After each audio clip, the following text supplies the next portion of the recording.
Leo, from the 23rd of July to the 22nd of August. Rules: heart and spinal column. Metal: gold. Stone: diamond. Perfume: incense. Plant: sunflower. Flower: poppy. Planet: the sun. Color: golden. Element: fire. Day: Sunday. Keyword: life. Ruler: Michael. Beloved disciple? Today we enter the constellation of Leo. Leo is the heart of the zodiac and the throne of the sun. Leo is the dwelling of the sons of the flame, whom the Bible calls thrones. Leo is the house of the Kumaras. Leo is the house of the sun and governs our heart. Just as the sun is the heart of the solar system, so is the human heart the sun of our organism also. The forces that descend and those that rise from the earth, in the form of a triangle, meet at the heart, mingle, and become redeemed, forming the seal of Solomon. The heart is the sacred chamber of the blessed Mother Goddess of the world. The ineffable princess of the Kundalini, Hadit, the winged serpent of the desert, reaches as far as there. The cross of initiation is given to us in the heart temple. The Kundalini is the laboratory where the heart works. The fires of the heart serve as control to the fires of the spine. The Kundalini rises according to the merits of the heart. The Kundalini evolves and progresses within the aura of the solar logos. The heart is the most sensitive organ of our organism. The most remote seismic movements of the world are registered within the fine membranes of the heart. The heart is the sacred chamber of the blessed Mother Goddess of the world. The ineffable princess of the Kundalini, Hadit, the winged serpent of the desert, reaches as far as there. The cross of initiation is given to us in the heart temple. The Kundalini is the laboratory where the heart works. The fires of the heart serve as control to the fires of the spine. The Kundalini rises according to the merits of the heart. The Kundalini evolves and progresses within the aura of the solar logos. The heart is the most sensitive organ of our organism. The most remote seismic movements of the world are registered within the fine membranes of the heart. The heart is the sacred temple of the inner master. The inner master speaks to us in the form of hunches. If man obeyed those hunches, he would live without problems. Man rebels against the voice of the inner master and creates problems for himself. There are two men in us that live in eternal struggle, one against the other. There is a celestial man and an animal man in us. The animal man wants to solve things on his own and act as he likes best. The celestial man talks in the form of hunches. His voice is the voice of silence, and his actions are always upright and create happiness. The animal man is the mind that resides in the head with its 7 portals.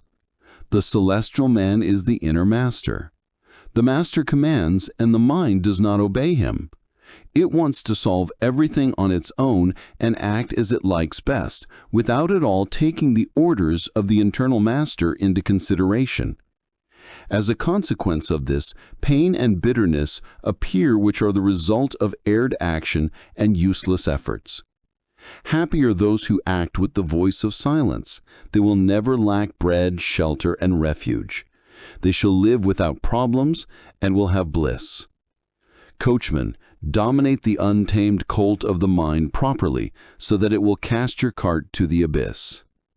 The inner master is the divine witness seated on the throne of the heart temple. The inner essence of the master is absolute happiness and limitless omniscience. The inner master is simple. Everything else is compound. Eternal nature keeps changing, but the inner master is immutable. And because of this, the master can free himself from nature. Nature casts its shadows on the master, but the inner master is beyond all shadow. When the soul fuses with the inner master, then it becomes free from nature and enters the supreme happiness of absolute existence. That state of happiness is called nirvana.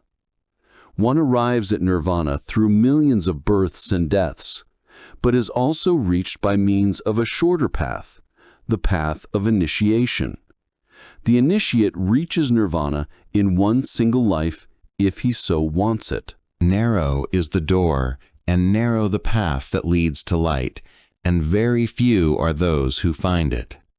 7 initiatic sanctuaries exist in the astral plane, and if the disciple wants to progress in this path, he has to seek a master. When the disciple is ready, the master appears. Be careful of false prophets. Do not accept external masters in the physical plane. Learn to live in the astral body, and when you are skillful in the astral, choose an authentic master of greater mysteries of the White Brotherhood and consecrate to him the most absolute devotion and the most profound respect. You should walk with much care in the physical world, since there are many false prophets. Do not accept external orders from anyone. Thou shouldst only obey the orders that we give thee in the astral plane. There are many initiates of lesser mysteries in the physical plane, good and sincere, but they have not yet fused with their inner master. They are also living dead and consequently have serious and very grievous errors, which can lead the student astray and even make him fall into the abyss. When we want to make ourselves known to a student in the physical plane, we will give him signs and proofs in the astral plane. But be careful. Live alert and vigilant as the guard in times of war and deceiving wonders. Be simple like the dove and shrewd as a serpent. Be meek and humble, but when it regards the truth, be strong in thought, word, and deed. The higher thou art, the more terrible the fall shall be. Be careful then from falling, because the disciple who allows himself to fall then has to struggle much to recover what has been lost. These 2 rules are very simple, but of terrible importance. I have known many initiates in the lesser mysteries who have known and accepted false prophets of the physical plane and then fell into the terrible abyss. I teach the student how to travel in the astral body so that he will not allow himself to be deceived. The student allows himself to be deceived because he does not know how to travel in the astral body. Anyone who tries to ridicule our sacred temples and our sacred initiations is still a living dead person. Do not listen to him. He is dangerous. There are people who think they can reach nirvana without going through any initiation. Such living dead people follow the spiral path of life, and only through millions of lives and deaths will they truly reach nirvana. But there are other living dead people who want to rapidly fuse themselves with their inner self and nevertheless try to mock our sacred initiations. This kind of living dead people are the most dangerous because they have tread the path and are mocking the path. These are the offenders of Victor Hugo. These are the defilers of the temple. To want to rapidly become fused with the inner self without having passed through the 9 initiations of lesser mysteries is akin to wanting to receive a doctor's degree in medicine without having studied all the required years at university, or like wanting to be a general without having passed through all the military ranks. All initiations are received in the temples of the astral plane, but the school is life itself. During the sign of Leo, we should act on the heart through meditation. Inner meditation consists of 3 phases: 1, 2, 3. Perfect concentration, perfect meditation, perfect samadhi. One has to concentrate the mind on the inner master. One has to meditate on the majesty of the inner master. One has to talk with the inner master until one hears his voice and converses ineffable things with him. This is called samadhi. Concentration is one technique. On page 17 in The Voice of the Silence, HPB says the following, and I quote, "Before the soul can hear, the image, man, has to become as deaf to roarings as to whispers, to cries and bellowing elephants as to the silvery buzzing of the golden firefly. Before the soul can comprehend and may remember, she must unto the silent speaker be united, just as the form to which the clay is modeled is first united with the potter's mind. For then the soul will hear, and will remember, and then to the inner ear speak the voice of the silence. So then, we should especially practice inner meditation during this sign of Leo. I advise my disciples to practice inner meditation during those instants in which they feel more predisposed to sleep. You should totally dominate the untamed horse of the mind. You should control all possible reactions of the mind before the objects and sounds of the physical world.